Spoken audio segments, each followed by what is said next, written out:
شہاب نامے کے کچھ چیدہ چیدہ حصوں کا مطالعہ جاری ہے۔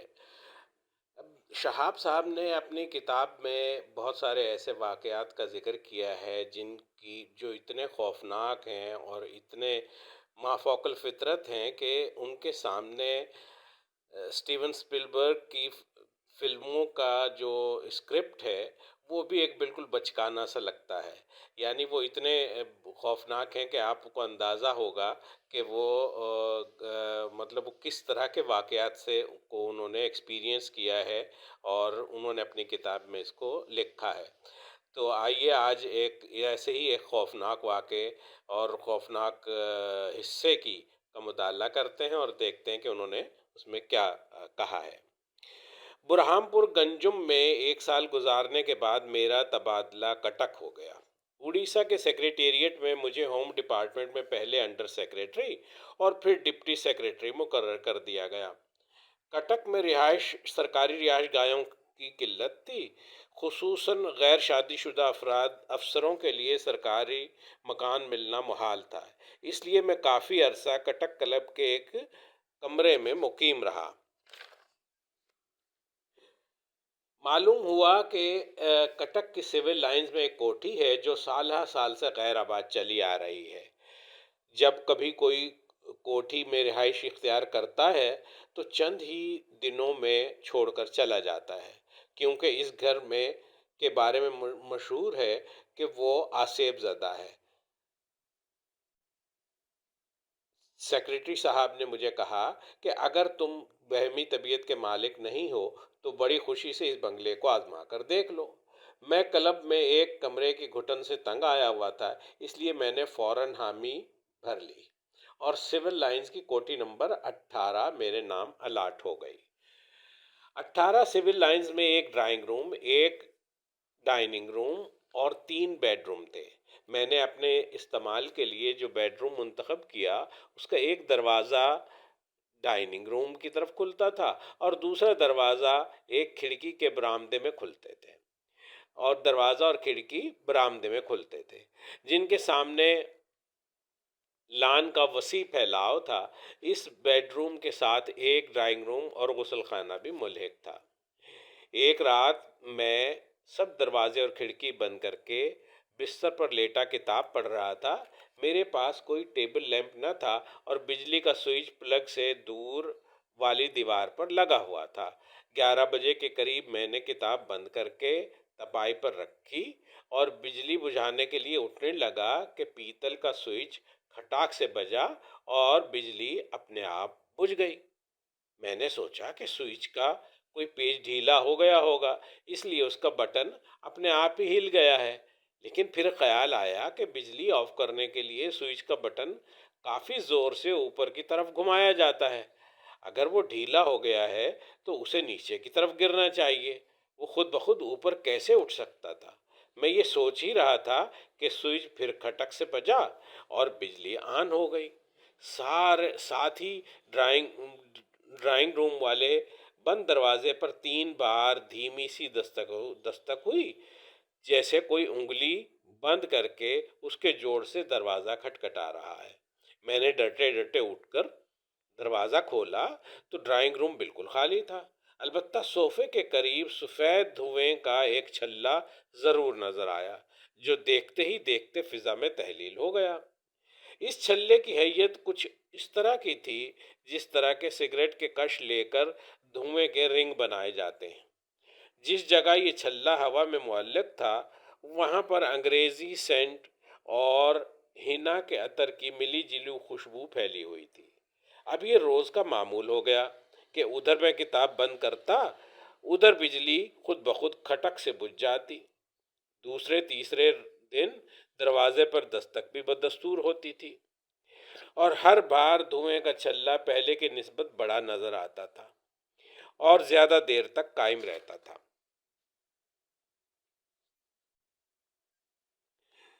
ان دنوں مجھے موسیقی کا شوق تھا اور اسراج بجانے میں کچھ ریاض بھی کیا تھا۔ میں نے ڈرائنگ روم کی بتی جلائی تو میرا اسراج صوفے کے قریب قالین پر یوں پڑی تھی جیسے ابھی ابھی کسی نے وہاں لا کر رکھی ہو۔ میں بغیر سوچے سمجھے فرش پر بیٹھ گیا اور اس راج بجانے لگا، لیکن تار بالکل ڈیڈ تھے، ان سے کوئی آواز برآمد نہ ہوئی۔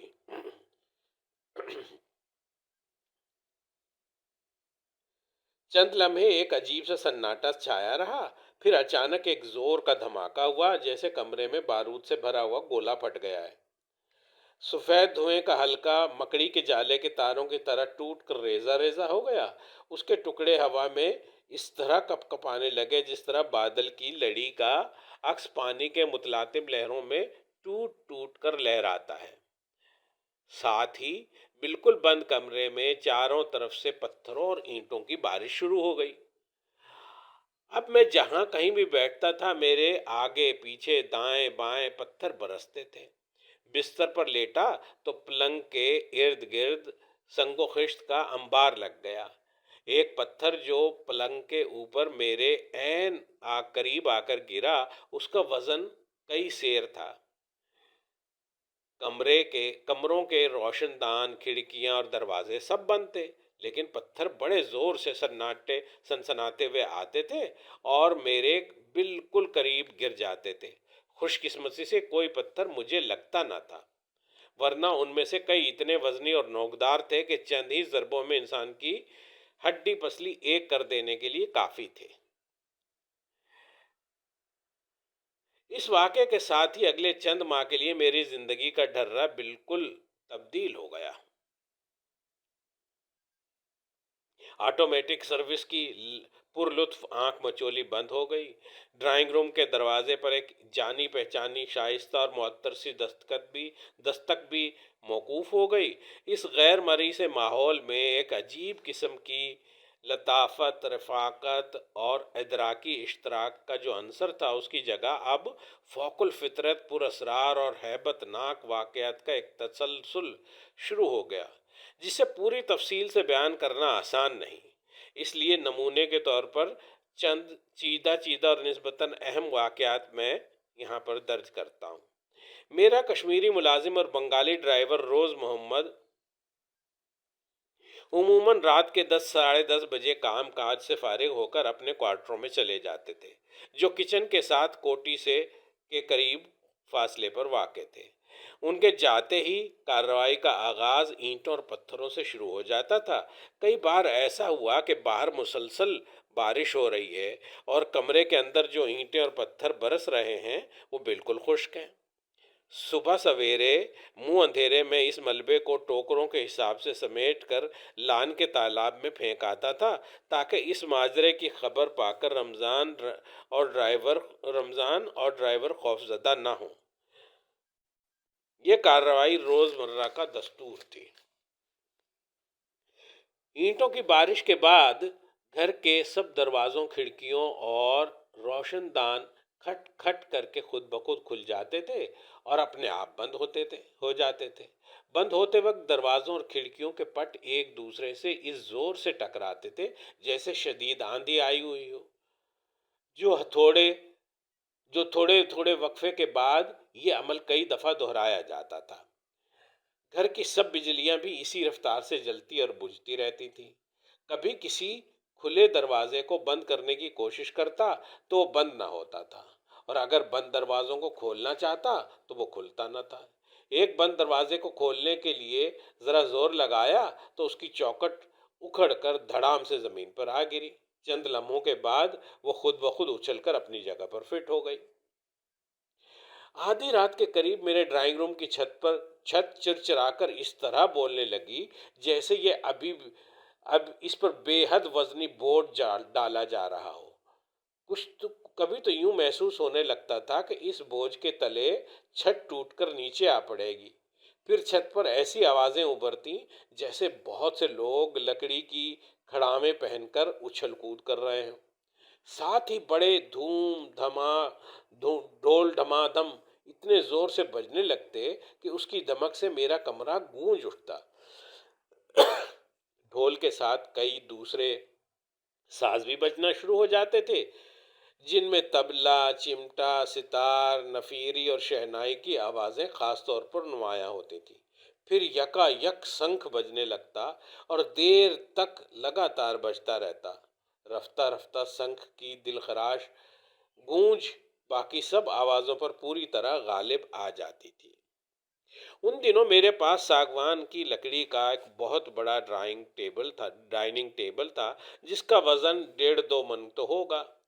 ایک رات کوئی چیز لینے کے لیے میں نے ڈرائنگ روم کی الماری کھولی تو ہینڈل سے لپٹا ہوا ایک باریک سانپ بل کھاتا ہوا اچھل کر میرے پاؤں پر آ گرا۔ ساتھ ہی الماری میں رکھے ہوئے چینی کے برتن کھٹ کھٹ کھٹ کھٹ کرتے ہوئے اڑن تشتریوں کی طرح میز پر آ جمع ہوئے۔ اس کے بعد ڈائننگ ٹیبل آہستہ آہستہ ہوا میں اٹھنا شروع ہوا اور اس قدر بلند ہو گیا کہ اس کے اوپر پڑے ہوئے چینی کے برتن ٹن ٹن کر کے بجلی کے پنکھے کے ساتھ ٹکرانے لگے۔ پنکھے کو چھو کر میز یک لخت دھڑام کر کے فرش پر واپس آ گیا۔ اس کا ایک پایا میرے بائیں پاؤں کے انگوٹھے پر اس قدر زور سے لگا کہ انگوٹھے کا کچھ حصہ آج تک بالکل بے حس ہے۔ ایک رات میرے کمرے میں اینٹوں اور پتھروں کی جگہ مردار ہڈیاں برسنے لگی۔ ہڈیوں میں چند انسانی کھوپڑیاں بھی تھیں۔ جا بجا بکھرا ہوا ہڈیوں اور کھوپڑیوں کا یہ انبار اتنا کریہ المنظر تھا کہ صبح کا انتظار کیے بغیر میں نے انہیں اکٹھا کر کے ایک چادر میں باندھا اور انہیں تالاب میں پھینکنے کے لیے باہر لان میں نکل آیا۔ لان میں پہنچتے ہی مجھے محسوس ہونے لگا جیسے زنجیروں کے گچھوں سے میرے ٹخنوں پر پے در پے زور زور کی ضربیں لگ رہی ہیں۔ تالاب سے اس قسم کی آوازیں برآمد ہوئیں جیسے کوئی غوطہ خور پانی سے باہر ابھرتا ہے۔ ساتھ ہی تالاب کے کنارے سبز کائی میں لپٹا ہوا ایک کالا سیاہ سایہ نمودار ہوا اور خوں خوں کرتا ہوا گوریلے کی طرح میری طرف بڑھنے لگا۔ میں نے ہڈیوں کا گٹھا وہیں پھینکا اور پیٹ پھیر کر اپنے کمرے کی طرف بھاگا۔ بھاگتے ہی یوں محسوس ہوا جیسے میرے پاؤں رسیوں کے تانے بانے میں الجھ گئے ہیں۔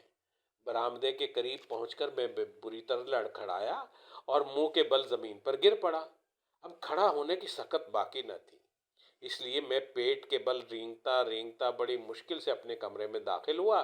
میرے ٹخنوں میں شدید سوزش اور جلن ہو رہی تھی، گھٹنے بری طرح چھل گئے تھے اور منہ کے بل گرنے کے بعد تھوڑی سے خون بہہ رہا تھا۔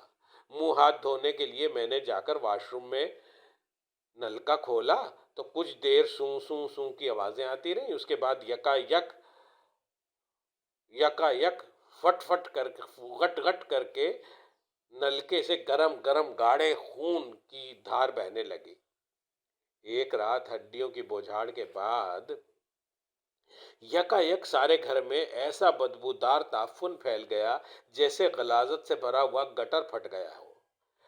کبھی ہوا میں ایسی مرچوں کی دھانس اٹھنے لگتی، کبھی سوجی بھوننے اور ہلدی جلنے کی بو آنے لگتی تھی، کبھی سڑی ہوئی مچھلی کی بساند پھیل جاتی تھی۔ ایک روز بڑی تیز بارش ہو رہی تھی۔ رات کے 2 بجے میرے بیڈ روم کے باہر لان میں سائیکل کی گھنٹی بجی اور پھر آواز آئی، تار والا تار والا تار والا۔ میں نے دروازے کی درار سے جھانکا تو واقعی باہر تار والا کھڑا تھا۔ اس نے خاکی وردی پہنی ہوئی تھی، سر پر جھالر والی خاکی پگڑی تھی، گلے میں چمڑے کا تھیلا لٹکا ہوا تھا اور سرخ مڈ گارڈ والے بائک سائیکل کے ساتھ ٹیک لگائے کھڑا تھا۔ اس ماحول میں ایک جیتے جاگتے انسان کو اپنے لان میں دیکھ کر میرا دل بڑا مطمئن ہوا۔ میں خوشی خوشی دروازہ کھول کر برآمدے میں آ گیا۔ تار والے نے مجھے سلام کیا، اپنی پگڑی میں کان کے اوپر ٹھونسی ہوئی پنسل نکالی اور تھیلے سے تار کی رسید کا فارم نکال کر مجھے دیا۔ میں نے فارم پر دستخط کر کے واپس کرنے کے لیے ہاتھ آگے بڑھایا تو میرے سامنے تار والے کی جگہ انسانی ہڈیوں کا ایک خوفناک ڈھانچہ کھڑا تھا۔ لمبے لمبے ناخنوں والی انگلیوں کی ہڈیوں نے کاغذ اور پنسل میرے ہاتھ سے جھٹکا دے کر لیے اور ڈھانچے کا جبڑا کٹ کٹ کٹ کٹ کر کے اس طرح دانت بجانے لگا جیسے زور زور سے ہنسنے کی کوشش کر رہا ہو۔ میں سر پر پاؤں رکھ کر بھاگا اور کمرے کا دروازہ بند کر لیا۔ اس کے بعد کافی دیر تک برآمدے کے پکے فرش پر ہڈیوں کے کٹکٹنے اور دروازے پر ناخنوں سے کھرچنے مارنے کی آوازیں آتی رہیں۔ اب شہاب نامے میں یہ جو خوفناک واقعات کا سلسلہ ہے خاصا طویل ہے، اس کا سلسلہ جاری ہے، انشاءاللہ اگلی قسط میں اس کو مزید جاری رکھیں گے، لیکن یہاں ہم اس حصے کو ختم کرتے ہیں اور اگلی قسط کا انتظار کیجیے۔ شکریہ۔